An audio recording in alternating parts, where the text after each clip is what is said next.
NZ Aerosports, Icarus Canopies, now Gyro.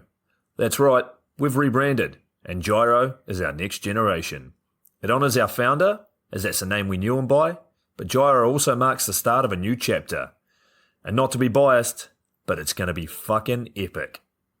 Long story short, we're more us than ever, so if you're new to the sport, or even a Sky God Ninja Turtle, welcome. I think our valiant leader Lucy, Gyro's daughter, says it best. And we still got that fuck yeah attitude. Rebrand! Woo! Rebrand woo indeed, Lucy. Anyway, head over to gyro.com for more info and get amongst you legends. I was 19, broke, unemployed, and sold my girlfriend's canopy for drug money. So I thought I better sew her a new one. What a sentence, and what a story. This describes the humble yet outrageous beginnings of NZ Aerosports, the home of Icarus Canopies, in the words of our founder himself. From getting a paratrooper toy from his mom, watching parachutes at the DZ as a 6-year-old, jumping off the wharf with a parachute made from bed sheets, doing his first jump at 16, sewing his first canopy on a borrowed machine at 19, and starting to sell parachutes out of a garage in 1986, Paul Gyro Martin had an undying love for the sky. Our company started with one man with the wildest of spirits and a true blue sky dream, a renegade. In the time that Gyro created and ran the Icarus Canopies brand until he passed away in 2017, he pushed everything he had to its limits. We miss him, and we always will. Gyro is the next generation of NZ Aerosports.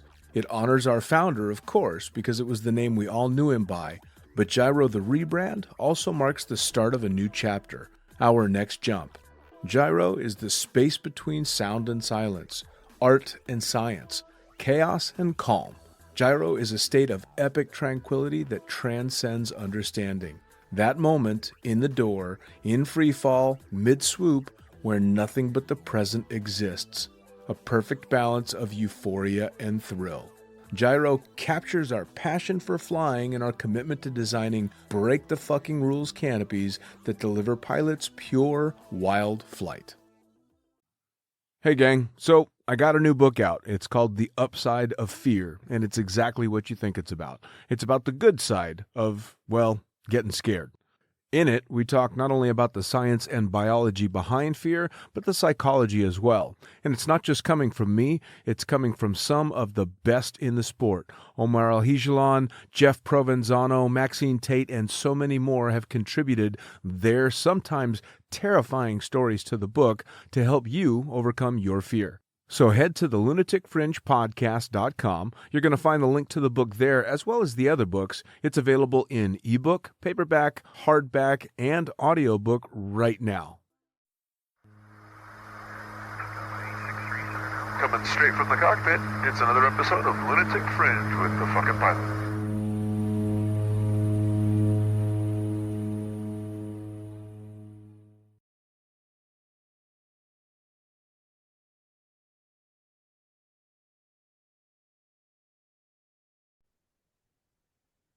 Ready, set, go!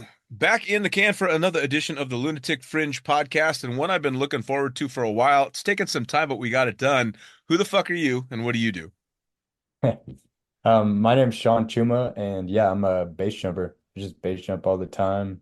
I do a lot of other stuff too, but that's kind of how people know me. Yeah, that's certainly what I know about you. You've jumped off of a few things. I have, yeah.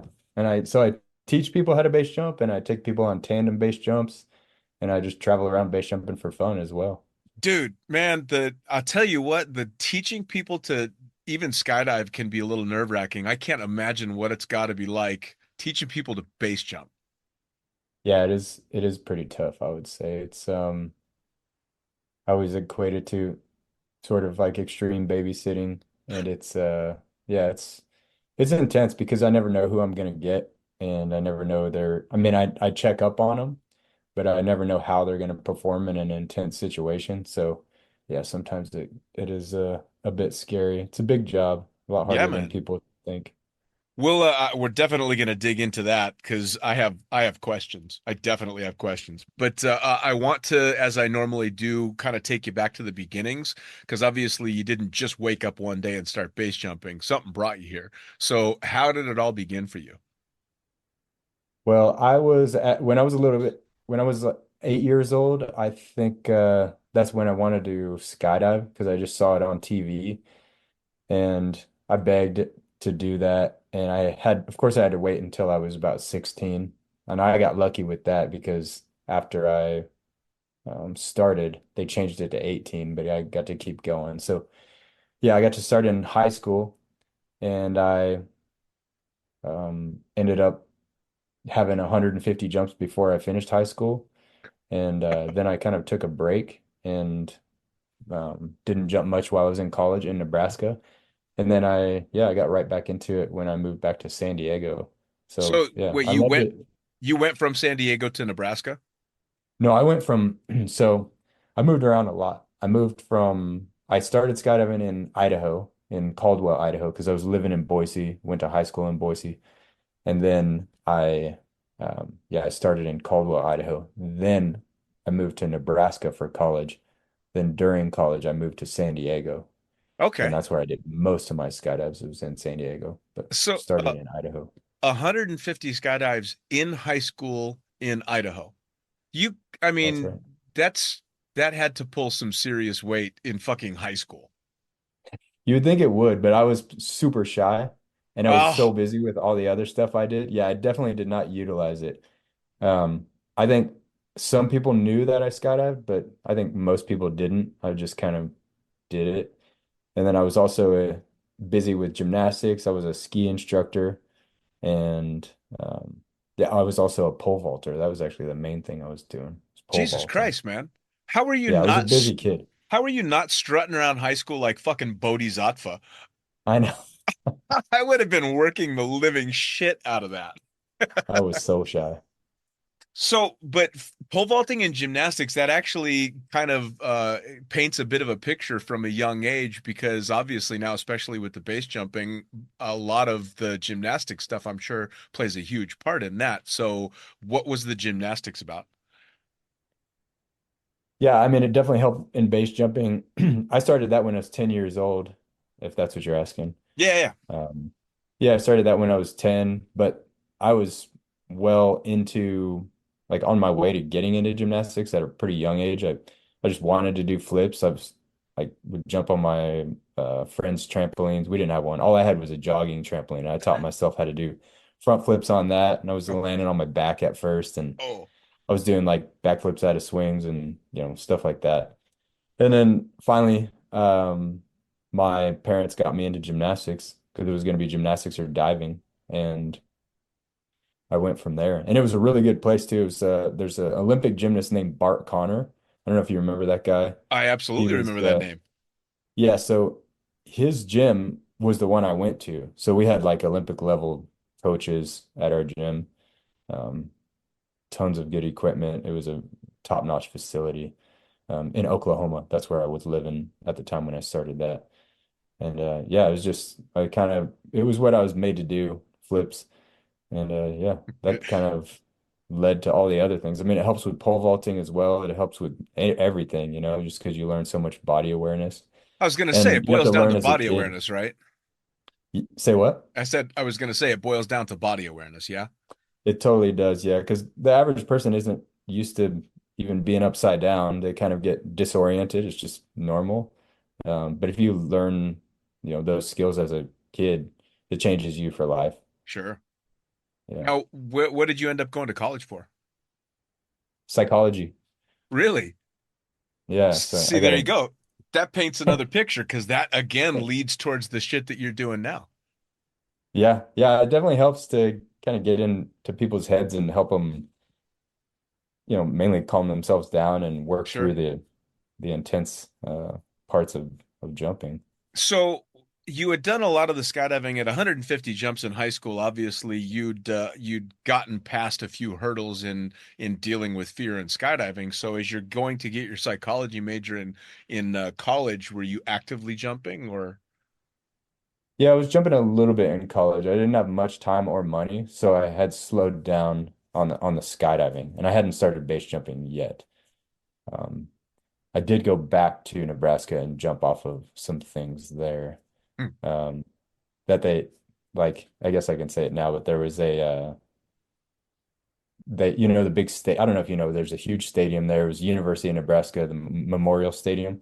They were building these skyboxes, and they had this big crane for the Ah, skyboxes, and I got to jump sort of like the crane was coming up on the side of the stadium, and I climbed up it in the middle of the night. One of my friends was at the bottom, and then I jumped off, and it was like 220 feet or so, and oof. then got to land on the track that I trained at. So that was pretty cool. That's very cool.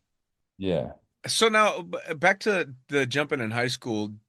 What did your folks think of this? I mean, you said you wanted to do it from a young age. So by the time you got around to doing it, was it just finally a fuck it, let him do it so he stops talking about it kind of thing? Yeah, it was pretty much that. And they were excited because they knew I was totally into that. It's all I ever talked about. So they understood. My mom was pretty nervous about it, me getting into skydiving and base jumping.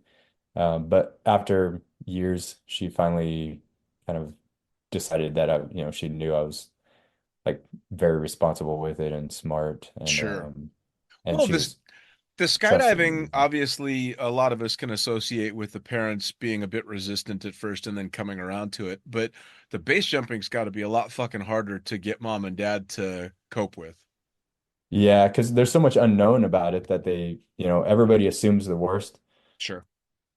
And even, if someone doesn't know anything about it, then they just kind of go based on all the bad things that they hear, and they end up thinking that, um, like I don't know, they always come up with these crazy statistics that aren't really true, that one in however many base jumpers, you know, Sure. die in a base jump, and it's just kind of not real information. And yeah, but so I don't know. Basically, if someone gets into base jumping, you got to almost gain trust. It just takes time to gain trust Sure.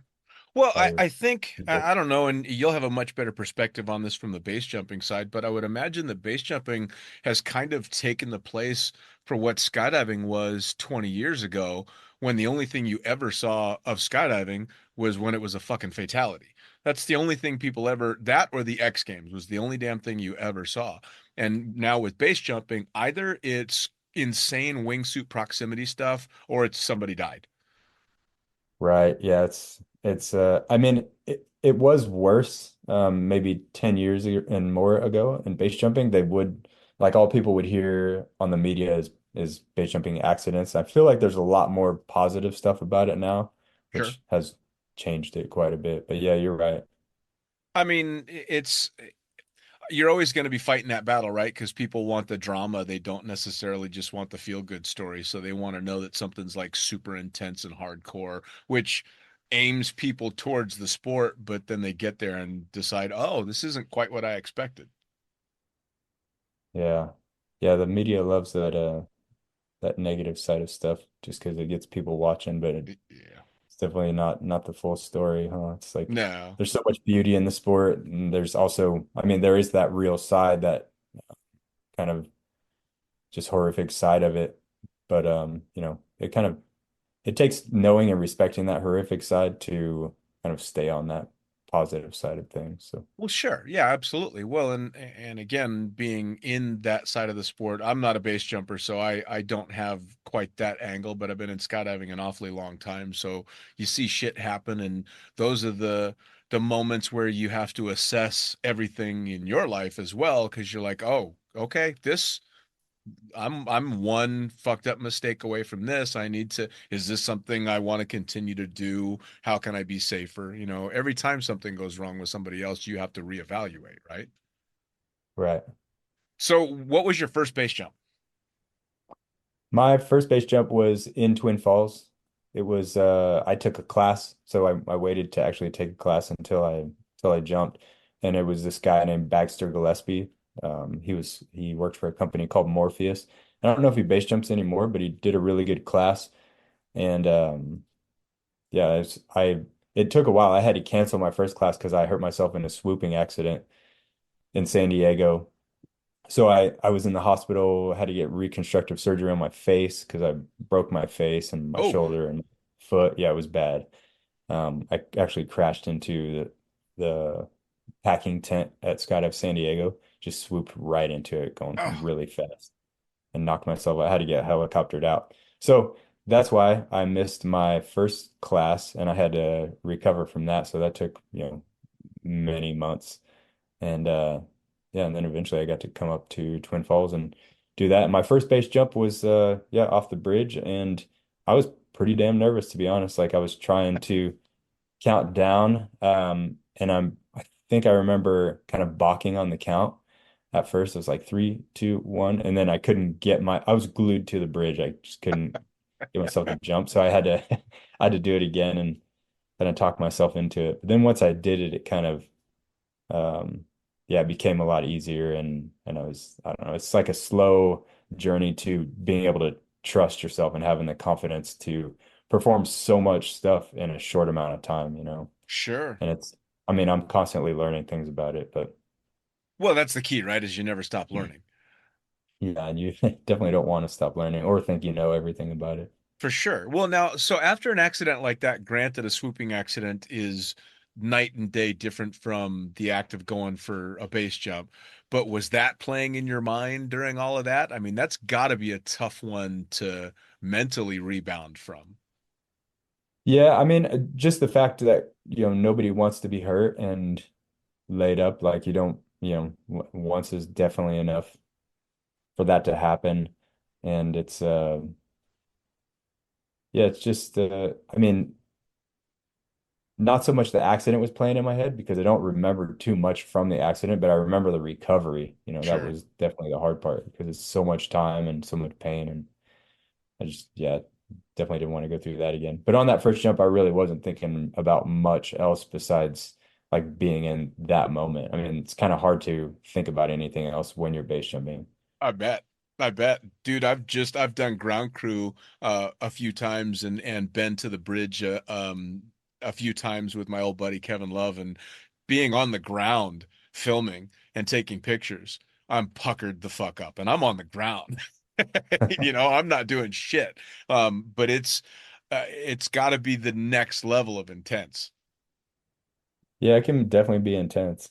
Especially I think the more you get into it, the more intense it can feel in a way. Like in the beginning, this is what I noticed from teaching people. There's this like phase where they haven't been exposed to the sort of negative side of things that like they've never seen anybody get hurt or had any close calls. So there's a level of confidence that's pretty high and they basically start to think that nothing can happen.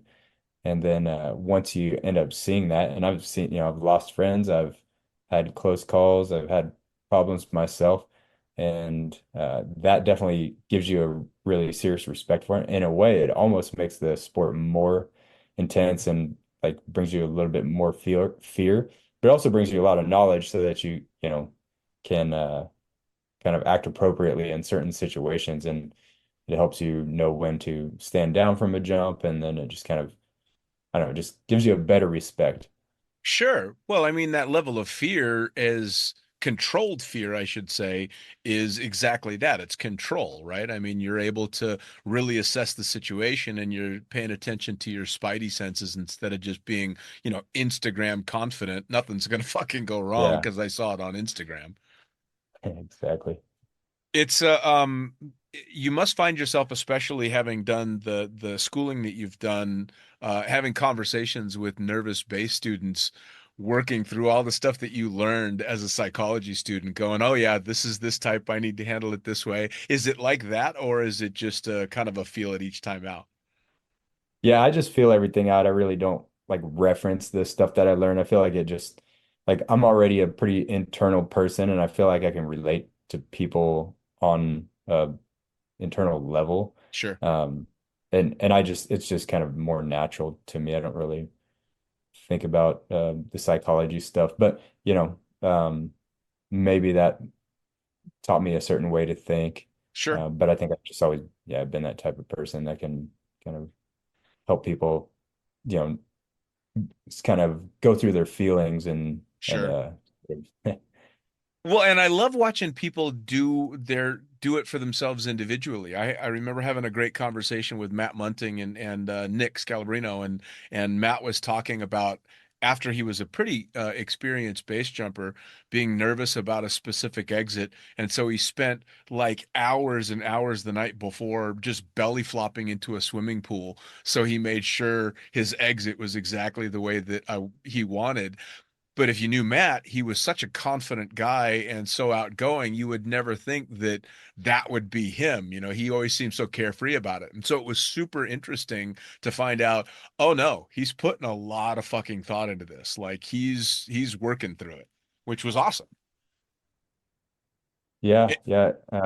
It definitely takes a lot. I mean, if you want to survive in the sport, you got to make you got to be on point, make good choices, and so now otherwise what it's at what point in your skydiving career did you start base jumping? And obviously you had the accident with a swoop. So were you working in skydiving at the time?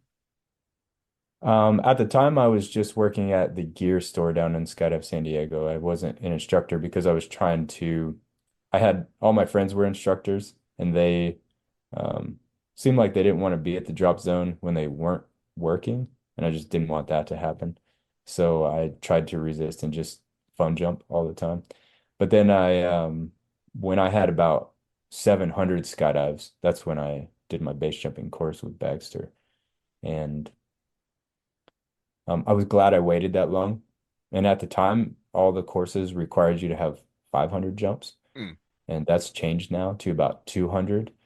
Um, I still think that 200 is definitely like a minimum. Like I don't, I don't take people in my class unless they have 200 just because, it's a matter of patience as well, not just skill. I mean, some sure. people have a bit more skill by 200, and then it's a matter of just, going through, having gone through certain experiences.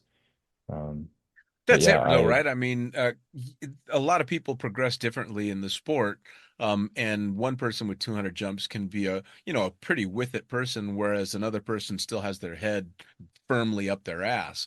Um, so you're never quite sure. But even the people that are really with it might not have had themselves in the corner. They might not have had a sketchy situation or a fucked up landing or been in a tight situation, and that doesn't mean that they don't aren't heads up, they just haven't had that experience yet. yeah, and sometimes the ones that worry me are the ones that come just overly confident Mm, because, like I said, they haven't seen anything bad happen, and so they don't think that can happen to them. Um, because it just, it just appears that they don't have any concern that or any ability to even see that something bad can happen. And that's when it's kind of scary, is when they're very good at what they're doing, like very athletic and coordinated, but don't have the mental sort of capacity to understand like how bad things could go. sure.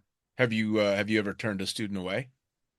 Oh yeah, look, plenty of times. Because I mean, I'm not in it for the money. I make money doing it. It is my job, but I'm also like one of my main purposes is to help the sport grow in a positive direction.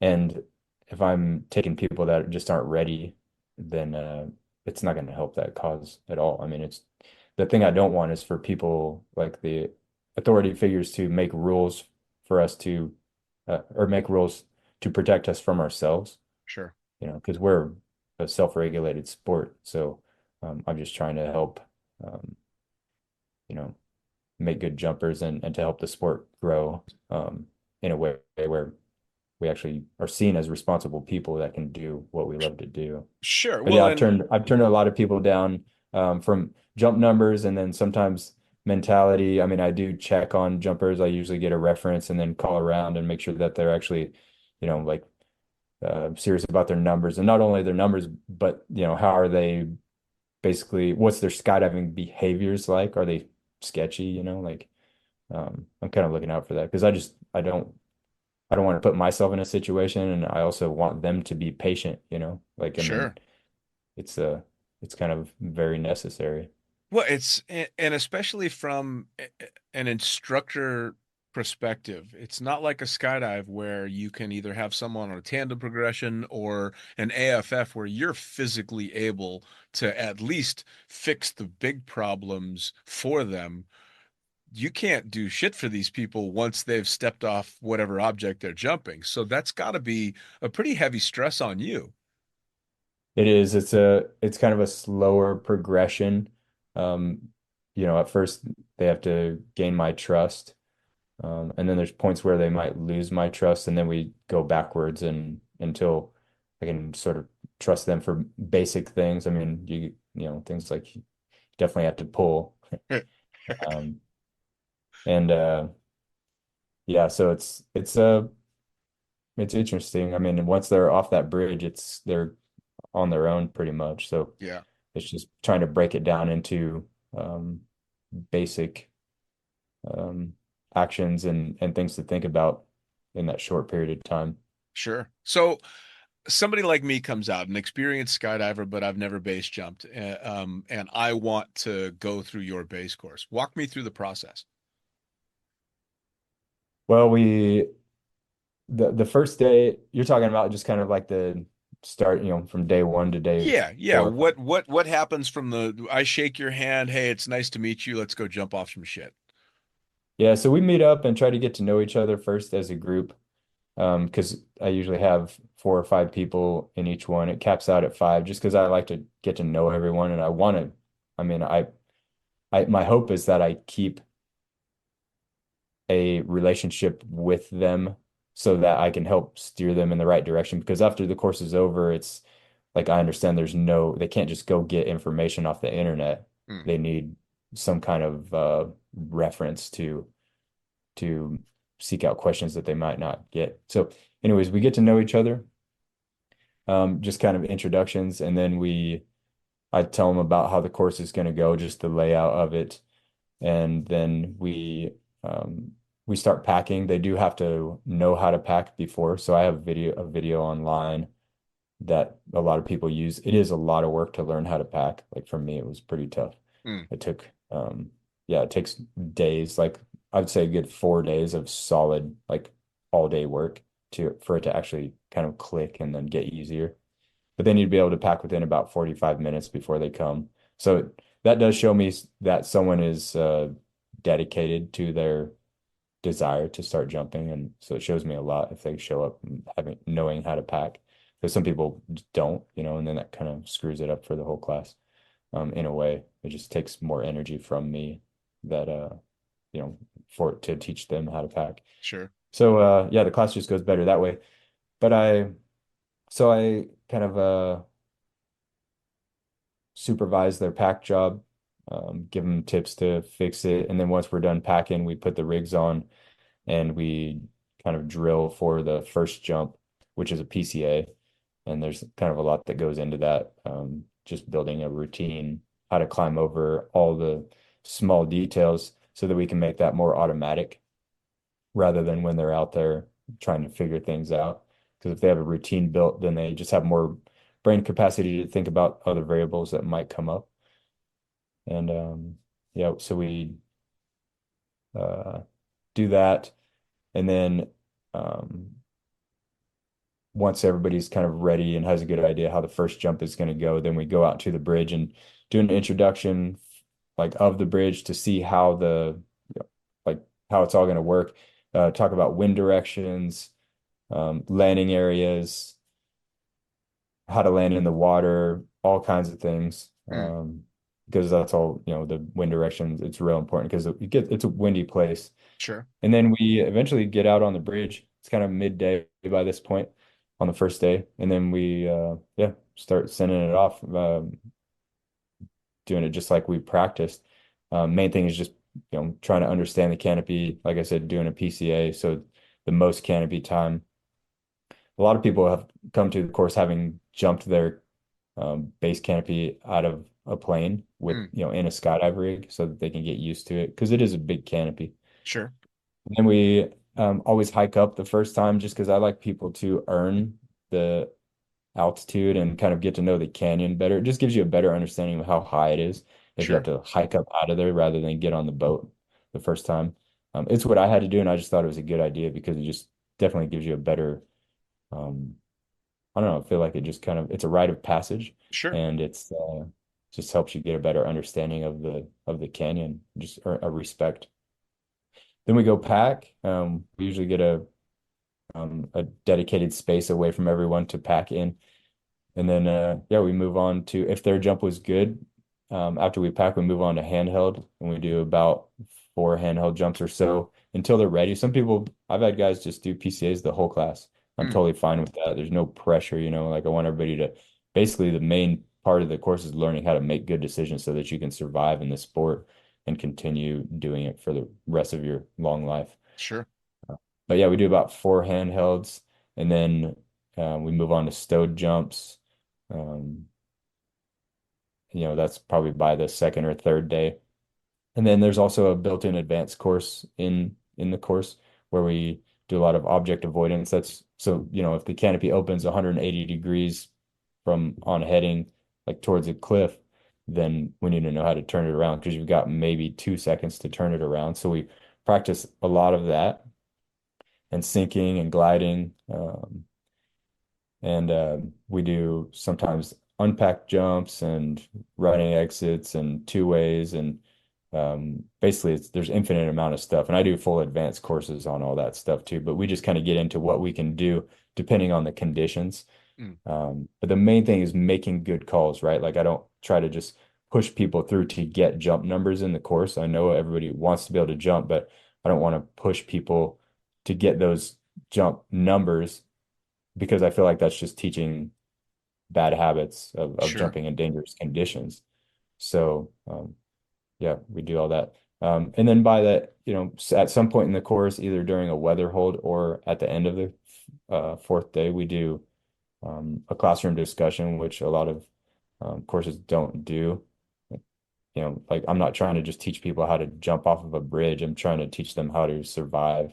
Mm, And so there's a pretty lengthy discussion about a lot of technical info and just stories and experiences that I have because of my experience. I mean, I've got 8,600 base jumps Jesus in all Christ. different disciplines and I've jumped all over the world and I've seen a lot of stuff. I'm here at the bridge all the time, so I see everything that could possibly happen, it seems like. Um, I see different mental, like different personalities and mental states, and I just know a lot and I'm really good at like seeing patterns in people and over long periods of time and seeing what works as far as success and safety, and also what doesn't. And so we just talk about a lot of that they wouldn't get anywhere else. And Sure. it's boring for some people, but some people that's the reason they come to the class because they want to get all that information and just learn from my experience. And Sure. then, like I Well, said, after the class, it's not over. They just, I try to be there for them. Well, and from your perspective too, the mental game has got to be so entertaining because when it was all said and done in skydiving, the most enjoyable part for me, oddly enough, turned out to be working as a tandem instructor and not the jump itself, but the working with the student. And I've said it many times on the show before, playing 20-minute psychologist and having 20 minutes to figure out how to get somebody to trust me enough to throw them out of an airplane attached to me. And it was really fun because it's obviously you see patterns, but then every once in a while you get somebody that just fucking goes off the map in the middle of it and you have no idea what comes next. And it's really interesting to see how to handle people and work people through extreme situations. So I can only imagine how much more intense it's got to be standing at the top of the bridge. I mean, how tall is that bridge? It's 486 feet. So 486 feet, looking over that, it's for a skydiver incredibly low, but it's also really fucking high up there. So I mean, it's got to be super intense to be looking down, going, "Shit, man, that's the rock I would hit if I don't do anything." Yeah, I mean, coming from skydiving, it looks so low to them. and then they end up realizing it's a decent amount of height. For a base Sure. jump, it's actually, I'd say like middle range, it's slider down, but Oof. yeah, it's pretty interesting because you don't you can't it's not one of those sports where you can freeze up, and that's the worry that someone's going to kind of freeze up and just totally go brain dead. Yeah. But that's why the bridge is a good place to learn, because we do have water underneath. And then, also another thing is that people do have to sort of make their own decisions. You can't just tell them, look, you're not made for this sport. You shouldn't do it. Because then most people are going to be saying, yeah, right, dude, you're just the guy that's getting in the way of my hopes and dreams. Yeah. So you kind of have to lay it out to them in a way where they understand and make that decision themselves if they're not going to do it. And that can be hard sometimes because I'm not trying to get in the way of people's hopes and dreams, but I also don't want to see people die or Sure. get hurt. Or, also another important thing is that I don't want to see people um, sort of mess it up for the group as a whole, because it's not just about each person's individual desires in the sport. You have to think on a higher level about the group as a whole and do what's good for the group. I mean, a Sure. lot of people are not even capable of doing that, unfortunately, but it is the way that this sport works. Sure. Well, I remember somebody, and I can't remember who, telling me a story about a guy that was going to base jump in Italy. And I don't remember the details specifically. I think he was trying to jump a wingsuit and had no clue what he was doing, and it was obvious that he didn't. And a number of people were like, dude, you can't fucking do this. And he basically said, you can't tell me I can't do this, and jumped off and died. I Yeah, mean, I think I there you know go. this story. Yeah, so it's a small community, right? So the stories get around. Um, and I remember thinking, yeah, I mean, that's fucked up on so many levels because now this poor guy's dead, A, and B, it's just another stain on the reputation of base jumping, which sucks. Yeah, it's got to be protected. And then, like I said, it's really got to be protected so that we don't have uh, authority figures making rules for us. Sure. Like we have to appear very responsible. And most of the time we are, but even here we get people that have no business base jumping. I feel like it's real important to have at least 200 skydives. But someone that doesn't have 200 skydives doesn't understand that. And they're like, whatever, I'm going to do this anyways. And it's like, what do? You can't just go, punch them in the face or anything. It's like, just have to try to explain to them that, hey, man, like if you do this, you're going to screw it up for the rest of us if you go break your legs and back, Yep. and it's going to make us all look bad. Yep. Sometimes they understand that, sometimes they don't. Sometimes it just takes time. Sure. But it's not a hard thing. Just skydiving's fun. So I don't understand what the problem would be with going and learning how to skydive and getting really good at it. Sure. Well, it reminds me of a story from way back when that I'm sure you've heard, the Jan Davis story when they were trying to free El Cap. Um, and how horrific that was, and someone with a lot of experience just made a silly mistake trying to push the sport forward. And of course, it had horrible consequences not only for her, but for the sport in Yosemite, Right. which sucked. Yeah. Yeah, I mean, we have all different types of people that do this sport, and it kind of just averages out into this, you know, sort of attitude that everybody thinks that we are. And yeah, it turns out in interesting times, at Sure. times. I feel like Now, right now base jumping's pretty interesting. Everybody's wanting to get into it, and it's like there's no telling where it's going to go. well, I mean, even when I was still actively jumping, and I haven't jumped in a few years, you would always hear the tandem students come out. I'm just coming out to learn how to jump so I can go fly a wingsuit down the mountain. Oh yeah, Cause, and now, of course, every other video that you flip through online is Red Bull guys flying under the bridge in Italy, or down the Eiger, or all these fucking amazing things that are arguably some of the most spectacular things that anybody's ever seen. But they don't realize how much backstory there is into that guy or girl being able to pull off that incredible stunt. Right. There's so much that goes into it, and there's so many talented people now that and that's what you see on the internet is, usually like the success stories now versus where we were talking about so much carnage. It's almost like you see more of that. So people think that it's e more easily attainable, but you Sure, still have to go through all the work. Although it is laid out for you now because people have taken that path already. sure. So you can get there, I would say, easier. But it still takes work and you can't just go skipping steps. But a lot of people don't understand that or don't have the patience to do it. They see that and they're like, that's fucking rad.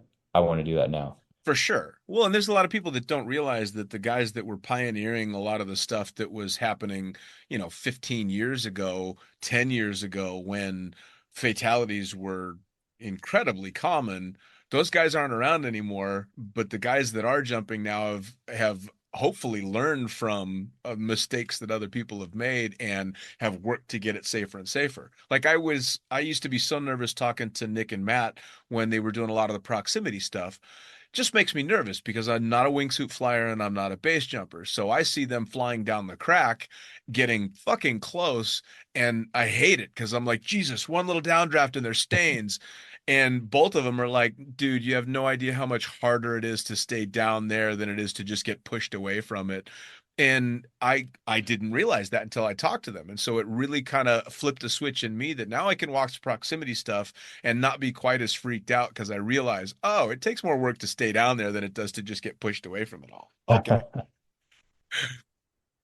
I mean, it's intense. It's fucking intense to watch, even if you know it's going to be okay. But I mean, I'm a guy that watched the Free Solo movie, and even though I knew he lived, I was still shitting my pants the entire time he was climbing El Cap. So what's I want to ask, what's the lowest object you've ever jumped? And a follow-up question of why the fuck did you jump that low? I think the lowest was 145, and that was about over, I don't know, 12 years ago or so. And the reason why I jumped it, and that's not too low compared to, I mean, now that with canopies, you could like, I could jump the same object and it would be a lot safer. I was jumping a blackjack, which is a normal weight canopy. And now with like the Haydukes, and other canopies like it, you can jump lower stuff just because they inflate a lot faster and they stay inflated. But I jumped that because we were going to go jump a cliff and it was a little bit breezy. And there was this little cell phone tower and we saw it and we were just thinking, man, we should go climb up that thing. So we measured it and we're like 145. Yeah, I guess so. Um, and my friend Spence that jumped it with me, he ended up landing kind of hard because a lot of canopies had end cell closure, instead of just like opening and being highly pressurized right away. And he just kind of landed a little bit hard because of that. And um, I landed fine. It wasn't a huge deal. But one place that I did jump, it was a building that was 190 or so, and I free fell it because the antenna, I actually did a static line, and so that makes it pretty reasonable. But the building was 190, and I had to make more than a 90-degree turn, which, after opening, I would say I was probably open at about 40 feet and then had to turn quite a bit. And so I did come kind of skidding in on my butt and in the street.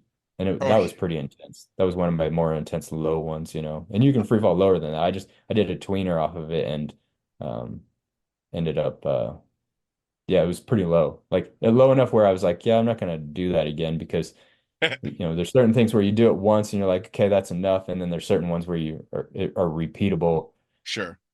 and you can do them again. That was one of those ones where I'm like, yeah, I think that's as Well, low as I want to go. I'd imagine that, I mean, although luck is a part of life, it's got to be jumps like that where you're ticking it off going, all right, I don't want luck to play that big a part in the shit that I'm doing. Right. I'm trying to survive, and Yeah. and keep myself healthy and just have fun. And I mean, when I was a younger jumper, I liked to sort of do things that sort of scared me. At least I thought I did. Sure. And then eventually, after you have close calls and I mean, you realize you have to be more on point and you can't be just pushing it all the time. So now I like to, I mean, I still do my more difficult tricks, but I do them when everything feels right. And there's a lot of different variables that go into that, like how I feel on the inside, how things are on the outside, like wind direction, even the temperature, and then who's around, even because sometimes there's certain personality types that are really just kind of noisy or Hmm. uh, you know, distracting because they're just demanding attention. So, that's sort of distracting. But if there's people that are just, there's a good vibe, then I'll do my more difficult tricks. Um, but for the most part, I just like to jump, and be stress-free about it because that's Sure. more fun to me for Sure. sure. Is just to be like completely relaxed rather than a little bit tense. Sure. Well, and one of the things that's got to be really good for keeping you a little bit more relaxed just in general in the sport is the technology and the equipment and where it's going. So It's true. the last 10 years have seen some insane innovation in your side of the sport. It has, yeah. I mean, the canopies, um, they've had vented ones the whole time that I've been jumping. That was really helpful, but they just became a lot more precise, um, probably in their measurements. I mean, they make them on computers now, basically, and then uh, and then make them according to those measurements, and everything is just so much more precise. Mm. And the internal pressure is so much higher, and they're just way more efficient, and they can open a lot faster, um, which is good for low stuff. Um, and they can another thing that's really beneficial is that they can sort of fly backwards a lot better. I mean, basically it's a canopy that's stalling and it's just Sure. backsliding, but before they would get a lot squishier and fall out of the sky more, but now have a lot more internal pressure while they're backsliding, so that it's just more efficient backslide, Mm. which is great because then if you got to back up off of a cliff or a building, then you can actually, back it up for a couple seconds and then pivot it around. Super helpful and just kind of changes the game. Sure. It's not a reason to give people more confidence. Like you still have to be a good pilot to do that stuff, and Sure. you have to practice it to get good at it.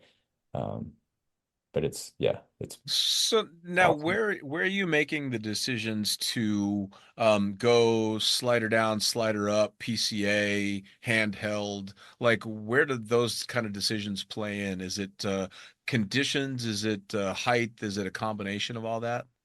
It's mostly the height of the object. Like a PCA, just for, because mostly skydivers that listen to this show, right? Yeah, So PCA is when someone holds on to the pilot chute and bridle and person jumps and it pulls all to line stretch, from someone standing on the object. Static line is same thing, just requires some brake cord. It's stuff that breaks at 80 pounds of tension. And then handheld, once you're up above about 300 feet or so is kind of like a conservative height, then you're just holding the pilot chute in your hand and then throwing it. It's considered a free fall jump. Yeah, I would say I usually tell my students about 300 feet up to, like 400 or so. But you can do that. People do that at bridge day. People go handheld and take 5 seconds. So sure, that's fine as well. You just wouldn't want to go on a terminal object like that because your bridle starts flapping around and then it could pull the pin out. sure. And then yeah, stowed is for higher stuff and because you got to reach back and grab that thing and throw it out. So with the solo stuff, you're getting skydivers that have a certain level of experience and a certain amount of knowledge in regard to skydiving and canopy skills and all that stuff. But now talk me through tandem base jump because that shit is just, I mean, that's got to be next level for both you Yeah. and the student. Yeah, tandem is pretty intense. Got to be. Um, so tandem base jumping is really serious, although I think a lot of people think that it's easy just because you're doing a static line or a PCA off of an object, but it's a lot different because you have someone else's life like on the front of you, and that's what makes it really serious. So you can't really treat it the same as a normal base jump. Like a Mm. normal base jump, it's just your life, which is important depending on, the jumper. What how they value their own life is what I mean. Sure. And they can make their own on the solo jump, they can make their own decisions and get as sketchy as they want, but you can't just do that when someone else's life is in your hands. You have to tone it back and make sure that you keep them alive and safe and healthy. So it's just it's a whole different thought pattern. It's not about pushing limits. It's about like taking someone for a ride so that you can show them why we do what we do. Sure. But yeah, it's so I started Tandem Base with two partners, Abi Mashal and Mark Kistner. Um, there was no tandem-based businesses. People had done it. There was a few people that had done it as stunts, like Ted Strong did one at Bridge Day a long time ago. I think it was 1984. There was an Australian guy, I believe his name was Tim Cousins, that may have done it before that. Um, there was a guy in Norway, can't remember his name, that did one, and so there's like a handful of stunt ones, and yeah, we came up with the idea to try it out, and then Abby and Mark ended up kind of doing the whole business side of things, and I was the basically the test guy, the jumper, and we yeah, tried it out. Like we got some gear specifically made for tandem-based jumping, and tried it out with some friends. We did a bunch of them with, just people that we knew until we felt comfortable about it, and then ended up starting to sell tandems. And so we were the first tandem-based company to exist. And this was back in 2009. Mm. And then there was nobody else that did it for about 10 years. Um, Basically, it was me doing like, let's say 99% of them. Mm. And then, yeah, Did you find you got pushback in the community for Tandem Base? Because especially when it started, there were definitely people vocal on both sides. we absolutely got a lot of pushback. I tried not to focus on that because I knew that there was a lot that they didn't know. I was a tandem instructor. I have had thousands of base jumps still at that time. Um, so I was kind of the guy for the job. And I just didn't pay as much attention to the negativity. I mean, I didn't want to just say, fuck off. I was try to be respectful to everyone, but also there were certain things that I just couldn't entertain because it was taking my time and energy that I needed to be putting into um, keeping the people safe Sure. and advancing what I was doing. But yeah, there was a lot of people that had a lot of doubt, and then I think one of the um, main arguments was that the person jumping, the customer doesn't know anything about the sport, and um, that they don't uh, can't remember how it was explained, but they don't really understand what they're getting into, so they don't understand the dangers of it. Mm. And yeah, so that's why I just tried to keep it as safe as possible and always keep it static line or PCA, because one of the main worries is line twists. I mean, with tandems, like tandem skydive, I've been in line twists before that took like, you know, a minute or more to get out of, Yeah. because you can't just spin out of it. You can't go climbing up the lines.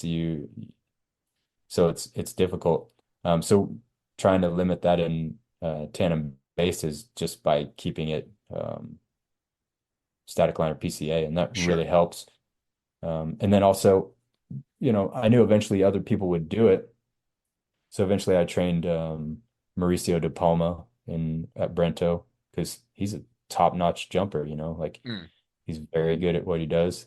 He knows Brento really well, where he was going to be doing them. And so it was, my idea was like, okay, I'll just train people that are elite jumpers that are, the cream of the crop. And then so we're affiliated, and then Matt Lajeunesse he's amazing as well. Yep. And he's got a great team going on out there in Moab. Um, so I train those guys. And then, so the idea was like, people that are really mentally stable and have a lot of skill and are able to understand how sensitive it is, like if something did go wrong. And there's a lot of guys that I haven't trained that are still good at it too. So I'm not like talking shit about them, but there Sure. are some people that I worry about that um, are probably shouldn't be doing it, but are doing it. Um, and yeah, that's kind of what worries me because, if you've uh, yeah, I don't know how to say it Well, I mean, without being mean, but there's some people that shouldn't be sure. doing it because they're just not very good pilots and not very good base jumpers and don't have much experience. But just because they can get a rig built by a manufacturer doesn't mean they should be doing it. Sure. I think a lot of people just see dollar signs and Of I think, course. they first started it out to help to sh share the sport with the public so that the public would see how cool it is and then the hope was that it would bring more support for the sport. I Sure. feel like it has so far. Well, and with along with anything, tandem base is you're potentially one accident away from a huge problem for the entire, burgeoning industry. I had Yeah. I had Matt on, God, it must have been almost 2 years ago now, and I can hear a lot of the same things from you that obviously you instilled in him, which is great to see because it's that mentorship and that safety oriented guiding of, the people that are ambassadors to your side of the sport that's so incredibly important. So to have one fucking Yahoo out there that's going to screw it up for everybody because he wasn't prepared or just wasn't good enough sucks. Yeah. Yeah, it's kind of rough and so it's a tough position though because I mean not sure what you can do. I just want to be able to protect the sport and also the industry of tandem base because I think it can be a good thing. It's just, you know, Well, that's the catch 22 though, right? Because it's a sport that above all else is about being able to live your life the way you want to.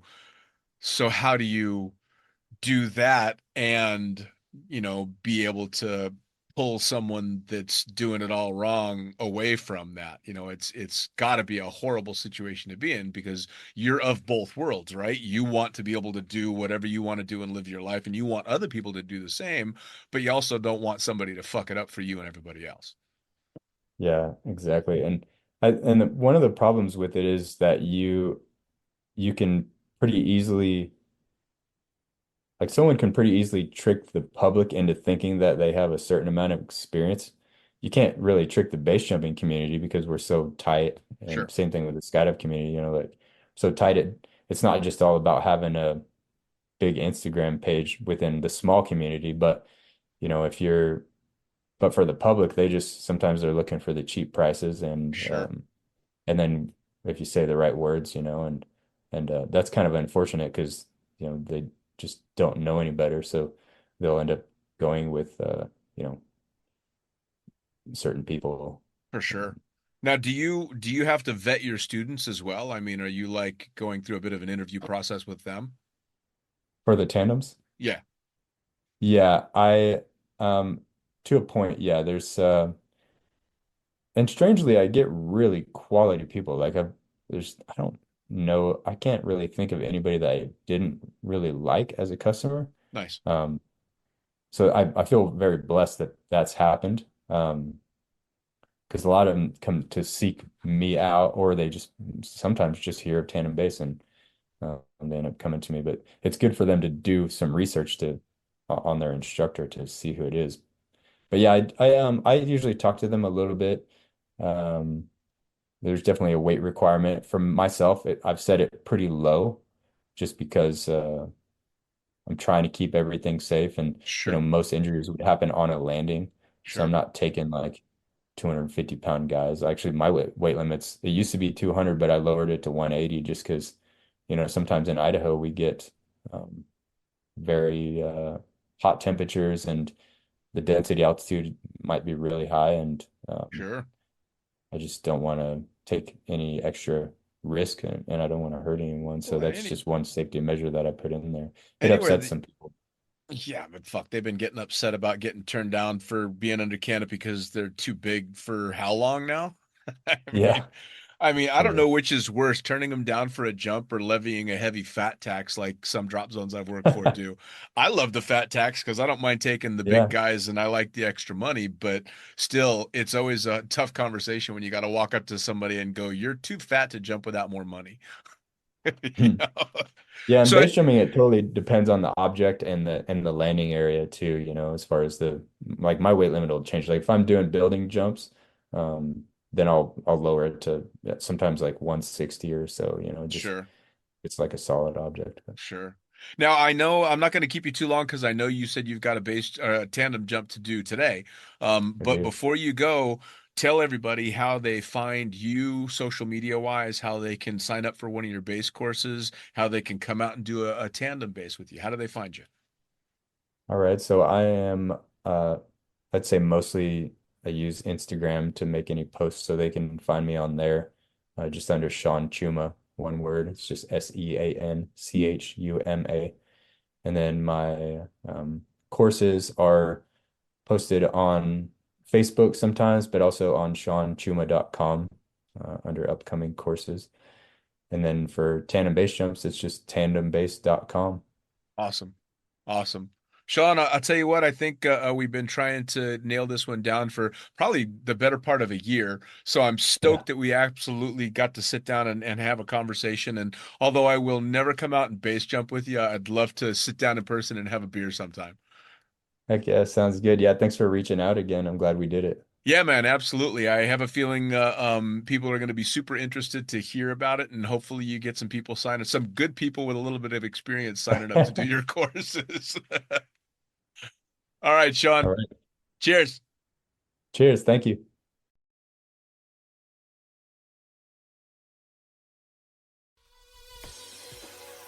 Well, there you have it. Another episode of the Lunatic Fringe podcast brought to you as always by, well, wait, not as always, actually. Brought to you now by Gyro.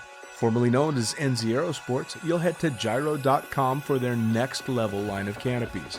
By Pussfoot, the Extreme Sports Collective. Head over to pussfoot.com to check it out. By Summit Parachute Systems, check out summitparachutesystems.com to talk to Jarrett Martin and the gang about kick-ass pilot rigs, rigging courses, and more. By Flyaway Indoor Skydiving, go to flyawaytn.com and check out all the cutting-edge stuff to come. By Pure Spectrum CBD, head to purespectrumcbd.com to check out their wide range of CBD products. And as for us, head to the lunaticfringepodcast.com to listen to any of the hundreds of episodes currently available, hit the link for our YouTube channel, pick up your copy of the Lunatic Fringe book or The Accidental Stripper, and get a sneak peek at upcoming guests. Once again, thanks for listening. We'll see you next time.